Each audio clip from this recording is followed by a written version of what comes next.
Screen না on করলাম। এখানে বড় করতে হলে আমি যে কোনো ফাঁকা সেলে ক্লিক করছি, ক্লিক করে কন্ট্রোল এ। এবার হচ্ছে ফন্ট সাইজ। ফন্ট সাইজে যে ড্রপ ডাউন আইকনটা আছে এখান থেকে আমি যে কোনো সাইজ দেব, 20-22 সাইজ দিলাম।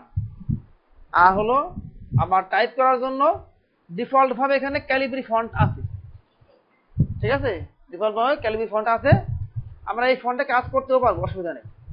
তো আপনি চাইলে এই ফন্টের নামটা মানে ফন্ট চেঞ্জ করতে পারবেন। এখানে এভাবে আগের মতোই সিলেক্ট করবেন, সিলেক্ট করে এবার হচ্ছে আপনি এখান থেকে দেখুন এরিয়াল হোক বা টাইমস নিউ রোমান দিলাম, টাইমস নিউ রোমান দিয়া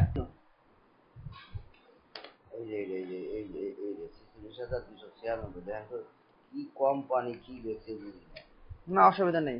এই যে জিএফপিএন ইনওয়ার্ড বেসিক বিল পেরোল টেস্ট কোম্পানি, হ্যাঁ এই ফান্ড ট্রান্সফার করছে। এটা কার অ্যাকাউন্ট ঢুকলো? হ্যাঁ, এই অ্যাকাউন্ট কার? এটা হলো আমাদের ক্ষুদ্র এই যে এটাই হয়েছে, টাকা ঢুকছে। হ্যাঁ এই যে 22 এপ্রিল তারিখে না, 22 তারিখে টাকা ঢুকছে। হ্যাঁ, এটা কি লাভ হয়েছে? না, লাভ না, এটা অফিসে থেকে পাঠাইছে। মানে এই টাকাটা পাঠাইছি কি আপনার হয়তো ওইখানকার অ্যাকাউন্টের টাকা ছিল, দেখা গেল যে ওই টাকাটা দেখা গেল বিভিন্ন জেলা থানা পাঠাইছে অ্যামাউন্টটা খুব ভালো। দেখা গেল যে মনে করেন যে 20 লাখ টাকা আছে কিংবা 50 লাখ টাকা আছে, বুঝলেন? এই 50 লাখ টাকা মনে করেন যে 64 জেলা থানা দিয়ে এই টাকাটা এলো জেলা পর্যায়ে বেশি দিচ্ছে, থানা পর্যায়ে কম দিচ্ছে, মানে ক্লোজ করছে এই অ্যাকাউন্টটা হয়তো ক্লোজ করছে। এটা আপনাকে হলো 6 মে আপনি এটা পিন করছেন না?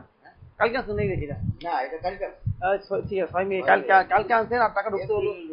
হ্যাঁ আর মনে করেন যে স্টেটমেন্টটা যদি না আনতাম আর আমাদের এক্সেস বা এক্সেলে বেশিরভাগ হিসাব নিকাশ তো কাজ হিসাব নিকাশে না, এখানে কিন্তু ক্যালকুলেশন করতে হয় মেইনলি। ওই আমি প্রিন্ট কমান্ড দিছিলাম, তো যখন প্রিন্ট কমান্ড দিছিলাম, প্রিন্ট কমান্ড দিলে সে একটা পেজের মতো করে এই যে গ্রিড বলে, নট লাইন, এটা লাইন বলবেন না, ও গ্রিড, দিস কল গ্রিড, ঠিক আছে? গ্রিড আসবে যেটা আপনার লাইন না, প্রিন্টিং না শো করবে না। প্রিন্ট করলে কি দেখা আসছে? সে কি করে আপনাকে সেপারেট করে দেখায় যে হ্যাঁ তুমি যে প্রিন্ট দিছো তোমার এই যে এখানে এতগুলো পেজ এই আসছে। ফার্স্ট টাইমে কিছু দেখাবে না, যখন একবার প্রিন্ট কমান্ড দিবেন আপনি, প্রিন্ট আপনি দেন বা না দেন, এবারে কি হবে ওই জায়গায় হবে কোন ওরিয়েন্টেশন আছে, এটা কি ল্যান্ডস্কেপ না পোর্ট্রেট? পোর্ট্রেট মানে লাম্বালাম্বি, এই যে একটা পেজ এই হলো পোর্ট্রেট, লাম্বালাম্বি প্রিন্ট হবে। আর এটা হলো কি ল্যান্ডস্কেপ, ঠিক আছে? আড়াআড়ি। তো আমি যেহেতু এখানে আমার ওরিয়েন্টেশনটা কি আছে, ওরিয়েন্টেশন আমার কি এখানে আছে হলো পোর্ট্রেট না, এই যে এরকম ভাবে দাগ গ্রিডগুলো ওখানে আসছে, গ্রিড GRID গ্রিড, হ্যাঁ এখানে চলে আসছে। ওকে, এখন আমরা হলো কি করব, আরেকটা কথা বলতেছিলাম, সেটা হচ্ছে যে যদি মনে করেন, খেয়াল করে দেখেন, সবাই অ্যাটেনশন দেন, এই যে নেম লিখছি না, আমি এখানে যদি চাই যে আমি না নেম লিখতে লিখছি, কিন্তু আমি লিখবো নেম অফ স্টুডেন্ট। কি লিখবো? নেম অফ স্টুডেন্ট বা নেম অফ ট্রেনিস, নেম অফ ট্রেনিস। শুধু নেম আছে না, আমার কি দরকার লেখা দরকার? অফ লিখতে হবে না? অফ ট্রেনিস আমি যখন লিখি জানেন কি ঘটনা ঘটে, আগের লাইন আছে না থাকবে, ও চলে গেছে বাক্সি, চলে গেলে এখানে সেতু কি মানে কারণটা কি, কেন গেল? আপনার এটাকে এখানে এই এডিটিং করতে গেলেই আপনি এখানে আসবেন, এই ফর্মুলা বারে এখানে যেখানে যে সেলে ক্লিক করবেন ওই সেলে যা লেখা আছে, যেখানে লেখা নাই এটা ফাঁকা আসবে, আর এখানে অ্যাড্রেস শো করবে, তাই না? সবার কি অ্যাড্রেস আছে না? আমার ঠিকানা মনে এক জায়গায়, আপনার ঠিকানা এক জায়গায় আছে কিনা? সবার ভিন্ন ভিন্ন অ্যাড্রেস আছে।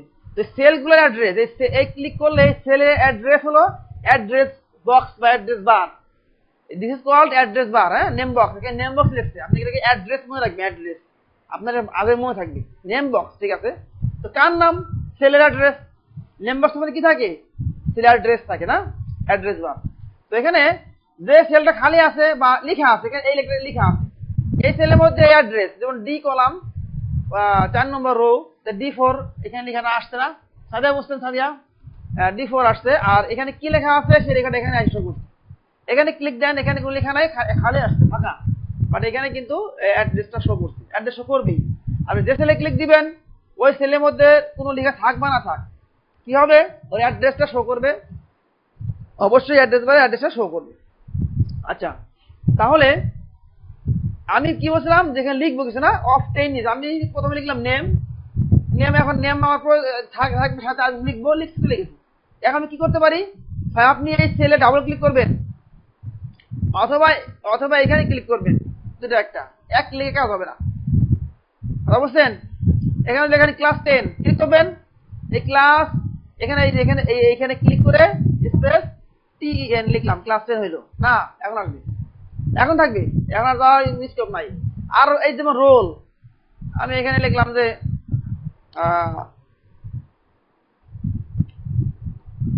মেডি,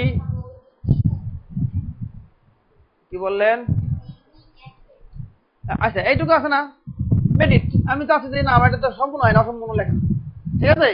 তা কি করবো, এখানে ডাবল ক্লিক দিবেন, একটা দেখালাম, এখানে ক্লিক করে আনতে পারি, এখানে ক্লিক করে আনতে পারি, অথবা এখানে ডাবল ক্লিক করব, দেন এই প্রথমে আসবো হোম কি চেপে বা অ্যারো কি চেপে বা ক্লিক করে, হোম অ্যারো বা ক্লিক করে এখানে লিখে কোথায় প্রয়োজন, লাস্টের প্রয়োজন, তাহলে এন্ড দিয়া মেডিটেশন লিখলাম, আসছে।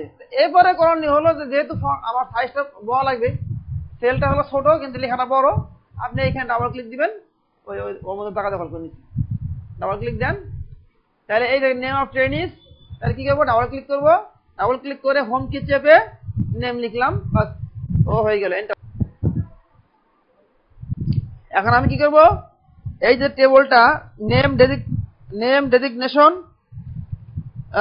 ডিপার্টমেন্ট সিটি এজ স্যালারি, আপনাদেরকে টাইপ করতে হবে, টাইপ এই কোর্সে, যেমন আমি গ্রাফিক্সে আমাদের যে ক্লাস, ওখানে কিন্তু টাইপিং এর কাজ কম, গ্রাফিক্সে কাজ করতে হবে, অনেক কিছু তৈরি করা লাগে, বানান লাগে, হ্যাঁ, শেপ ডিজাইন করা লাগে, ডিজাইন। আবার এই বেসিক কোর্সের মধ্যে যেমন ওয়ার্ডের মধ্যে অনেক লেখালেখি না, লেখালেখি, এক্সেলের মধ্যে লেখালেখি, তবে এক্সেলে আর এক্সেস এর মধ্যে টেবিলের কাজ বেশি, টেবিল দ্যাট ইজ ডাটাবেস, যেখানে কি আপনার কলাম, রো আছে, সেল আছে, ঠিক আছে, ফিল্ড আছে, রেকর্ড আছে, এগুলো কি ডাটাবেস, এগুলা ডাটাবেস টাইপের কাজ তো, আর টেবিল নিয়ে কাজ করতে হয় মূলত, যদি ঘর থাকবে আমরা পড়ার জন্য দেখবো। আচ্ছা এখন আমি টেবিল তৈরি করি, এক্সেলের মধ্যে কিন্তু ট্যাব অনেক ইউজ করতে হয়, এখানে এক্সেল থেকে এক্সেলে গিয়ে ট্যাব দিবেন, ট্যাব বারবার ক্লিক করবেন না, ক্লিক করলে আপনার টাইম কনজিউম করবে, টাইমে সময় বসে হবে, কি করবেন, ট্যাব চাপবেন, নাকি ট্যাব চেপে চেপে কাজ করবেন, ওই যে ডাবল ক্লিক দেন, designation department city designation city age salary, SALARY salary, এগুলো আমার তো প্রয়োজন নাই, এটা নামাই দিবেন বাস, ঠিক আছে না? এই যেখানে ক্লিক করবেন, কেটে 1 দিয়ে বসাই দিয়ে এন্টার দিন, তা পাওয়া যাবে। তাহলে বুঝছেন, দশমিক সংখ্যাও কিন্তু এখানে অ্যাড করা যাবে, ফন্ট সাইজে দশমিক সাইজও দেওয়া যাবে, কারণ আপনার হইতেই পারে একটা পেজের মধ্যে অনেক লেখা, হাফ সাইজ কমাইলে পেজটা লেখাটা মানে সম্পূর্ণ লেখাটা কি পেজের মধ্যে আসে। এখানে লিখলাম হলো 1, এখানে লিখলাম 2, সবাই দেখেন ঠিক না? লেখার পরে এই যে এক্সেলে মাউসের কার্সরটা যখন আপনি যে সেলের উপরে নেবেন, এটা কিন্তু মোটা প্লাস শো করে, দেখছেন? আর এই যে কোনায় দেখছেন এটা কেমন আছে না, সেলে কোনায় যেখানে ক্লিক করছেন, ক্লিক করার পরে পুরো সেল কিন্তু মানে আছে কিন্তু এটা একটু ভেঙে গেছে না কোনাটা, এইখানে কার্সর নিলে চিকন প্লাস শো করে, বুঝছেন? এখানে কি মানে যেখানে আপনি ক্লিক করছেন, যে সেলে ক্লিক করলে পুরোটা কালো হয়ে আসে না, কিন্তু এই যে ডানের নিচে কোনায় একটু দেখেন একটা অংশ কেটে গেছে না, ওইখানটা ফলো করে, ওইখানে মাউসের কার্সর নিলে পারে প্লাস শো করে, চিকন প্লাস, আর অন্য জায়গায় কি মোটা প্লাস, আর বাইরে নিলে পারে কি আছে দেখেন তো, এই নিচে এই দেখেন একে বসে না, এই যে অ্যারো চিহ্ন ফুলের মতো আসি না, মানে এই যে অ্যারো আপনার মাউসের কার্সর প্লাস চারটে অ্যারোর মতো। এখন আমি এখানে 1 লিখলাম, এখানে 2 লিখলাম, এই দুটোকে আমি কিভাবে বলবো, টান দিয়ে ব্লক করবো, আগে কি করবো, সিলেক্ট করবো টান দিয়া, ক্লিক করছি, ইচ্ছা করলে শিফট ডাউন অ্যারো করতে পারি, শিফট দিয়ে ডাউন অ্যারো, অথবা ক্লিক করে টান দিবেন এভাবে, মানে এই চিকন না কিন্তু এইখানে এই যে মোটা প্লাস থাকা অবস্থায়, মোটা প্লাস থাকা অবস্থায় চাপ দিয়ে আবার টান দিবেন, টান দেওয়ার পরে এখন এই যেখানে আছে চিকনটা টান মারেন, দেখেন ওই দিন দেখেন সিরিয়াল সংখ্যালি আসছে, সিরিয়ালি সংখ্যাগুলা জেনারেট হয়েছে, যাটা নাম্বার অর্ধে আসবে, যে পরিমাণ চান সেই পরিমাণে আসবে। কথা বুঝছেন? যেরকম দেবেন ওরকমই আসবে। বুঝলেন না এই কথাটা? আমি এখানে আবার এই দেখেন 1 2 একে আমি টান দিয়ে সিলেক্ট করলাম, করে এই কোনা ক্লাসে আসলাম, এবার টান দেন, দেখছেন? যত টানবেন ততই এভাবে পর্যায়ক্রমে সংখ্যাগুলা চলে আসবে, অটোমেটিক্যালি আসবে। আবার যদি এরকম দেন, যেমন 2 এখানে 4, এখানে সাইজ সেম, কিন্তু 2 4 আছে, ক্লিক করলেন, সরি 2 এবং 4 লিখছেন, মাঝখানে 2 কি ইন্টারভাল না, ডিফারেন্স না, 2 ব্যবধান না, দুইটা আপনি এই যে সিলেক্ট করলেন, সিলেক্ট করে এই টানবেন, দেখুন তো কি ঘটনা ঘটলো, হয়েছে না? 2 4 6 8 10 12, ঠিক আছে, 58 60 এরকম আসছে, মানে যেভাবে চান। তবে শর্ত কি? শর্ত হলো দুইটা লাগবে কমপক্ষে, না দুইটা, হ্যাঁ তাই তো আসবে, বুঝতে পারছেন? দেখেন না তো, চোখ দিয়ে দেখতে হবে, ভালো করে টাকা দেখতে। আমি কি করছি, আমি এখানে 1 লিখছি, এখানে 2 লিখছি, লিখার পরে কি বলছি, এই যে মাউস ক্লিক করবেন, ক্লিক করে মোটা যখন না থাকবে, এখানে নট, এখানে এখানে মোটা প্লাস, চাপ দিয়ে একটা সিলেক্ট করবেন আগে, এই মোটা প্লাসে চাপ দিয়ে একটা দুইটাকে আগে সিলেক্ট করবেন, করার পরে এই কোনায় আসবেন। এখানে বিষয় এইটুকু, আপনার এই মন্ত্র মন্ত্র কিছুই না, এখানে ক্লিক করছেন, চাপ দিয়ে সিলেক্ট, এইটুকু। এরপরে এই কোনায় এসে চিকন প্লাস দিয়ে টান মারেন, দেন একটা কি এই একটা দেখছেন না, এইখানে টান মারলে শুধু ওই আসবে, দেখছেন? ঠিক আছে, এই যে জানুয়ারি লিখছেন, আপনি এখানে লিখলেন যে ডিসেম্বর পরে আবার জানুয়ারি শুরু হয়েছে, এই টান মারছেন, আমি টান মারলে কি হলো, এই যে জানুয়ারি থেকে ডিসেম্বর, আবার জানুয়ারি থেকে এবার আসতেছে। আর যদি দিন লেখেন, স্যাটারডে ডে লিখছেন, লিখার পরে টান দেন, আসছে দিনগুলা।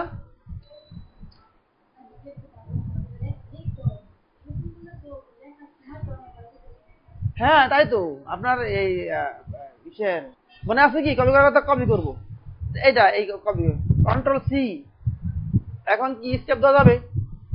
কোনো মতে স্টেপ দিবেন না, তাহলে কিন্তু ফাংশন কাজ করবে না।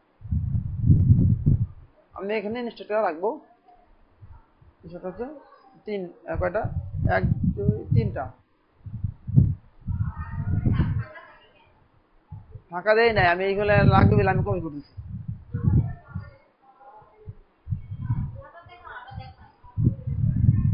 আমি তো দেখাই কাজ করতেছি, আমি তো লুকে নেই, জুনিয়র ইনস্ট্রাক্টর। হ্যাঁ, কাজ করতে হবে, কাজ করতে হবে, বারবার ফেল মারতে হবে, ফেল না মারলে পাস করা যাবে না।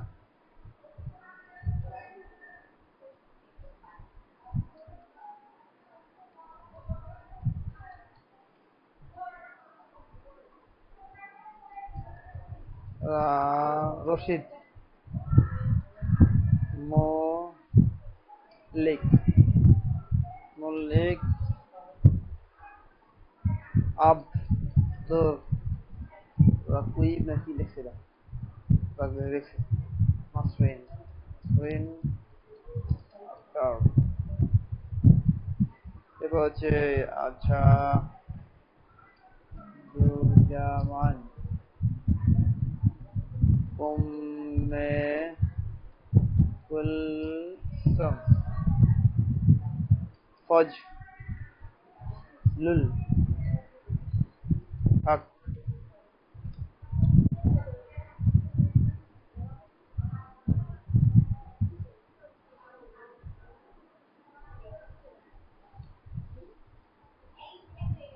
ইলেকট্রনিক্স, ইলেকট্রিক্যাল,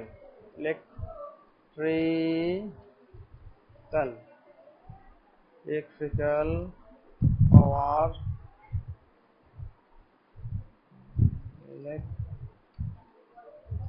ইলেকট্রিক্যাল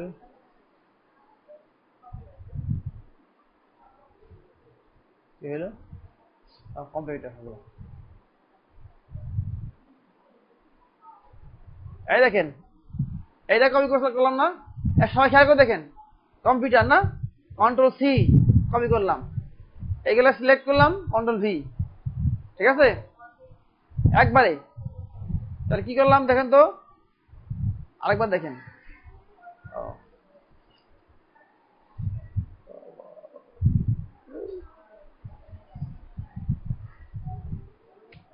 এখানে কম্পিউটারকে কপি করলাম, এই 3টা সেল সিলেক্ট করলাম, কন্ট্রোল ভি পেস্ট করলাম।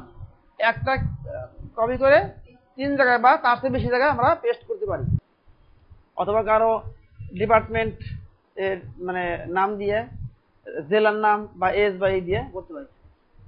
এই জন্য হলো এখানে আমি ক্লিক করলাম, সে যে কোনো জায়গায় একটা ক্লিক করলাম, ক্লিক করে ডাটা ফিল্টারে ক্লিক করার পর দেখেন প্রত্যেকটা ঘরের এই যে ফিল্ডগুলো আছে না, যে নেম ফিল্ড, হ্যাঁ এই যে designation field, department, city, age, এই সমস্ত জায়গাতে একটা ড্রপ ডাউন একটা মেনু আসছে না, বুঝছেন কথা?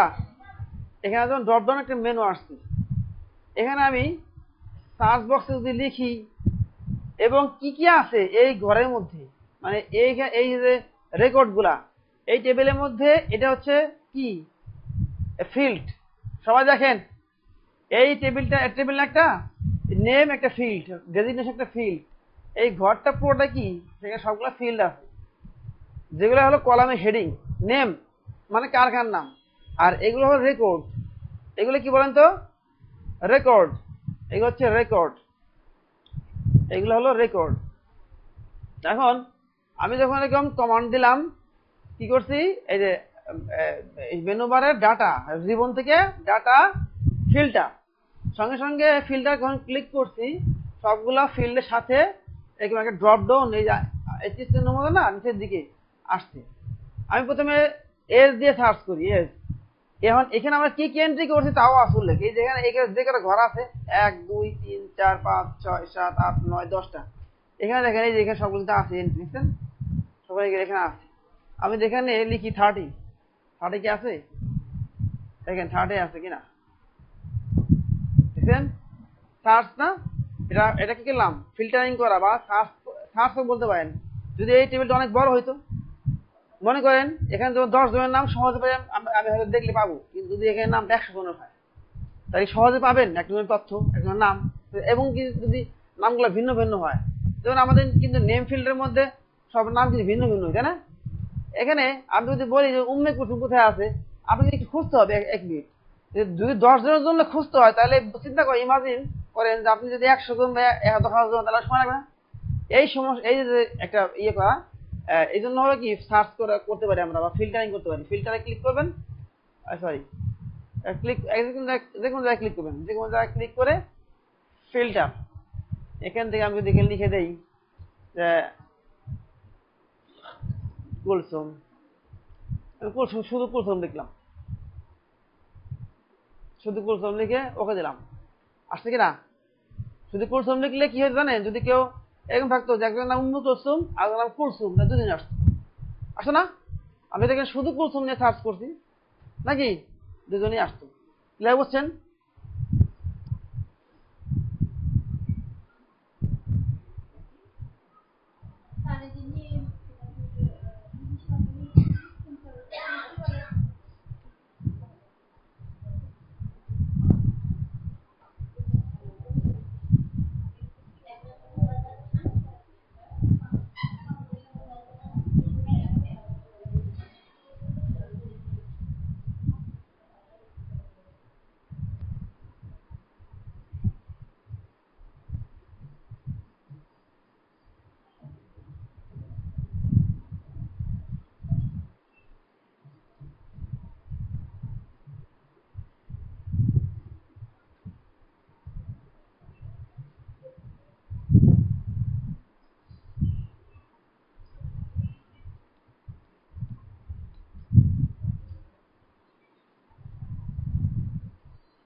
সর্টিং করার জন্য একটা সেল একটা কলামকে আমি সিলেক্ট করলাম, যে কোনো কলাম সিলেক্ট করে যদি জেড ডিসেন্ডিং অর্ডার দেই, continue with the current selection, sort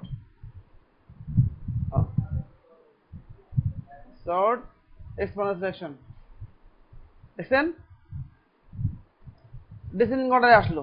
Yuta আগে আসছে না, নেম তো নেমের জায়গায় থাকবে। এখানে একটা বিষয় হলো সিলেক্ট করার পরে যখন সর্টিং দিব, এক্সপান্ড দ্য সিলেকশন অথবা continue with the current selection, আমি যদি এইটা দেই continue with the current selection দেই, তাহলে এই নেম সহ চেঞ্জ হবে, বুঝছেন? তাহলে কি হবে, নেম সহ এই যে নেম ফিল্ডটা আছে না, এই সহ ঘুরে যাবে। আমি এখানে কি দেবো, এক্সপান্ড দ্য সিলেকশন দিব, সর্ট করব, তাহলে কি থাকবে, ও এখানে যা থাকবে কিন্তু নিচের রেকর্ডগুলো চেঞ্জ হবে। আর যখন অ্যাসেন্ডিং দেই, দেখেন এইগুলো আগে আসছে পর্যায়ক্রমে, এরপরে এফ, তারপরে কে, এম, এন, আর, ইউ, ঠিক আছে, এইভাবে করে আসছে। এখানে ক্লিক করলাম, ডিসেন্ডিং অর্ডারে যদি ক্লিক করি, অ্যাসেন্ডিং অর্ডারে ক্লিক করি, তাহলে দেখেন সি গুলা, সির পরে ই, এরপরে পি। আর যদি ডিসেন্ডিং করি, তাহলে দেখেন প্রথমে পি আসছে, ই আসছে, সি আসছে। এখানেও তাই, যেমন 26 নিচে আছে, 49 উপরে আছে। যদি এখানে ক্লিক করি, অ্যাসেন্ডিং অর্ডার করি, দেখেন 26 আগে আসছে না, 1 2 না, 2 প্রথমে আছে, এই জন্য 2টা এ না, প্রথম কোনটা আছে, যেমন 26-এর প্রথম হলো 2, তাহলে 2 2 3 4 4 4 4 এরকম আসলো। আর ডিসেন্ডিং করলে জেড থেকে এ, এটা হলো descending order, largest two smallest. এখানে ক্লিক করলে এক্সপান্ডার সিলেকশন, সর্ট অর্থ সাজানো। একটা হলো কি ছোট থেকে বড় সাজাবো, আরেকটা হচ্ছে কি বললাম যেন, ছোট থেকে বড়, বড় থেকে ছোট, না বড় থেকে ছোট, এভাবে করে আমরা সর্টিং করতে পারি, সাজাইতে পারি।